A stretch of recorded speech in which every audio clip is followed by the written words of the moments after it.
आज की शाम भी रोज की तरह ही थी। घर के अधिकतर सदस्य अपने अपने कमरों में थे। मैं रसोई में अपना काम निपटा रही थी। अचानक बाहर से मुझे मेरे पति की आवाज़ सुनाई दी। शायद वो मुझे बुला रहे थे। अभी थोड़ी देर पहले ही वो अपनी जिम से घर लौटे थे।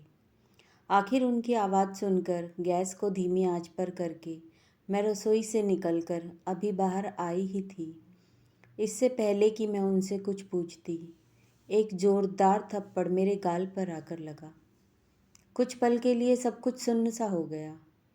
ना मुझे कुछ सुनाई दे रहा था और ना ही मुझे कुछ दिखाई दे रहा था। मैं ज़मीन पर एक तरफ गिरी पड़ी थी, पर उस एक थप्पड़ की गूंज पूरे माहौल में गूंज चुकी थी। घर के हर कमरे में वो गूंज सुनाई दे रही थी। घर के बाकी के सदस्य, देवर और ससुर जी भी निकलकर बाहर हॉल में आ गए थे। वहीं जहाँ ये थप्पड़ मेरे गाल पर पड़ा था, वहीं जहाँ सासू माँ अपनी विजयी मुस्कान के साथ अपने बेटे के पौरुष पर इतरा रही थी। आखिर उनके बेटे ने उनके कलेजे को ठंडक प्रदान जो कर दी थी। सचमुच आज जब उनका बेटा मेरे गाल पर थप्पड़ लगाकर मुझे कमज़ोर साबित कर रहा था, तब सासू माँ को अपने बेटे पर गर्व महसूस हो रहा था। आखिर वो उनके दूध का कर्ज जो उतार रहा था। एक जिम जाने वाला बंदा जिसके अच्छे खासे बाइसेप्स हों, वो अगर थप्पड़ मारे तो कैसा लगता है, बस वही हाल मेरा हो रहा था। मैं अस्त व्यस्त अवस्था में ज़मीन पर पड़ी हुई थी। मुझे यह भी होश नहीं था कि मेरा दुपट्टा कहीं और जाकर गिरा था। मुझे लगा कि कोई तो मेरे लिए बोलेगा, पर यह देखकर ससुर जी बोले, बिल्कुल शर्म हया नहीं है। यहाँ देवर ससुर सब लोग खड़े हैं और इसके सिर से दुपट्टा गायब है। लोग क्या कहेंगे? राम राम, घोर कलयुग है। कहते कहते ससुर जी भी वापस अपने कमरे में चले गए। उन्हें इससे कोई लेना देना नहीं था कि इस घर में मेरे साथ क्या हो रहा है। उन्हें सिर्फ इस बात की चिंता थी कि उनकी बहू का दुपट्टा उनके सामने सिर पर नहीं था। ससुर जी की बात सुनकर मेरे पति ने जबरदस्ती मेरी बाँह पकड़कर उठाया और खींचते हुए कमरे में ले जाकर पलंग की तरफ धकेल दिया। सब कुछ इतना जल्दी जल्दी हुआ कि कुछ समझ ही नहीं आया। कुछ देर बाद मुझे होश आया, लेकिन जब तक होश आया तब तक स्वाभिमान तार तार हो गया।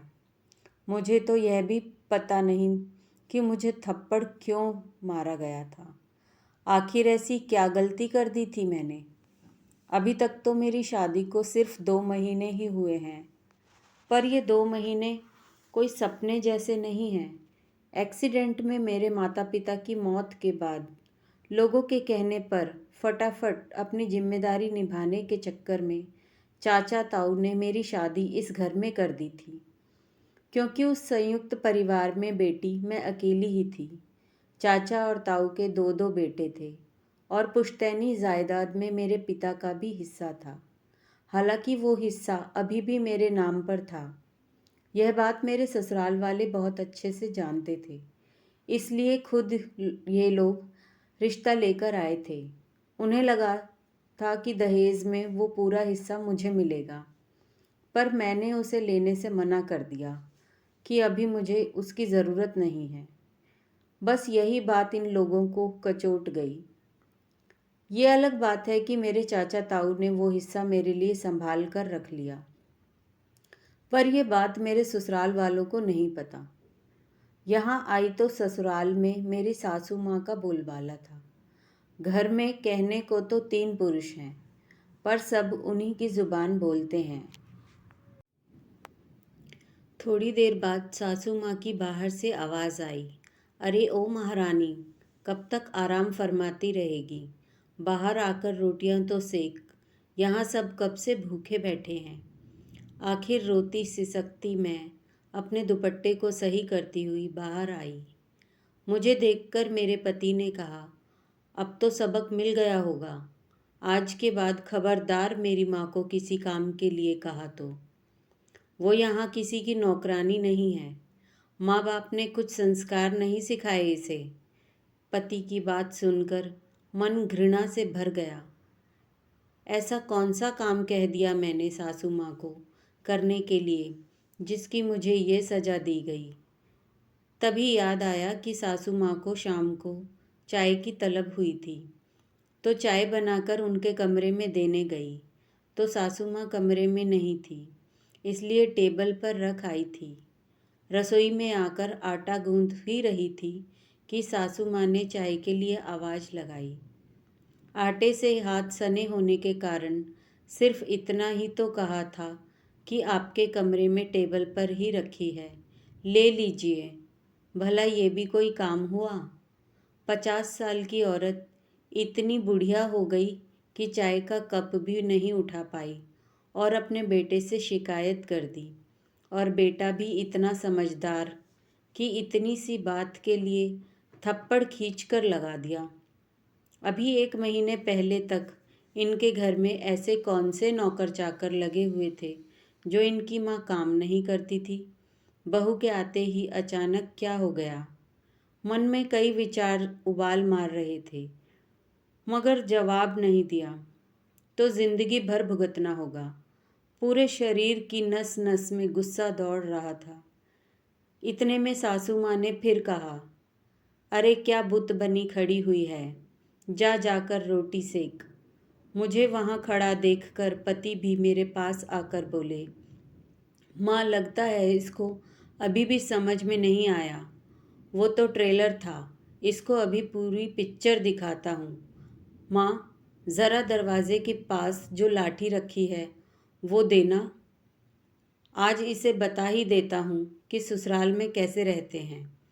इससे पहले कि ये कुछ कर पाते मैंने खींच कर एक तमाचा इनके गाल पर रसीद कर दिया। मेरी हरकत से सभी लोग हैरान हो गए थे। कुछ देर के लिए थप्पड़ की गूंज ने सभी को चुप करवा दिया, पर उस चुप्पी को तोड़ते हुए मैंने कहा, अपनी बूढ़ी माँ से काम करवाते हो, शर्म नहीं आती? या संस्कार बेच खाए? तुम्हारी बूढ़ी माँ ने तुम्हें कुछ सिखाया नहीं तुमको कि ऐसी बूढ़ी औरत से काम नहीं करवाते?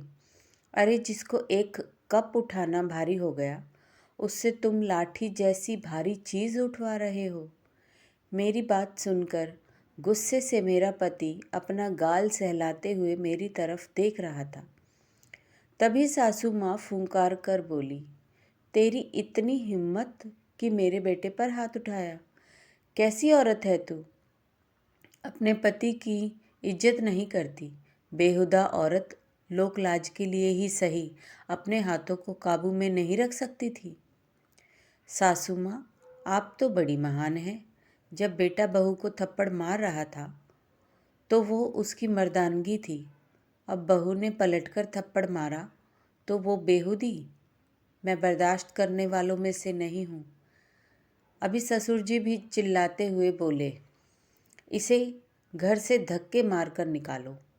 माँ बाप तो है नहीं, देखते हैं चाचा ताऊ कब तक इसे घर में रखेंगे। शर्म हया बेच खाई है इसने। अरे चाचा ताऊ तो रख लेंगे, लड़की की शादी की है, बेचा नहीं है हमने। हिम्मत कैसे हुई हमारी बच्ची पर हाथ उठाने की? माँ बाप नहीं हैं तो इसका मतलब यह नहीं कि जो मन में आएगा वो तुम करोगे। अचानक पीछे से ताऊ जी की आवाज़ आई। पलटकर देखा तो चाचा जी, ताऊ जी और उनके बेटे खड़े थे। उन्हें अचानक घर में देखकर सबकी बोलती बंद हो गई। तभी चाचा जी बोले, हम तो सोच रहे थे कि त्योहार नज़दीक आने वाला है, अपनी बेटी को लिवा लाते हैं, पर यहाँ तो माहौल ही कुछ और है।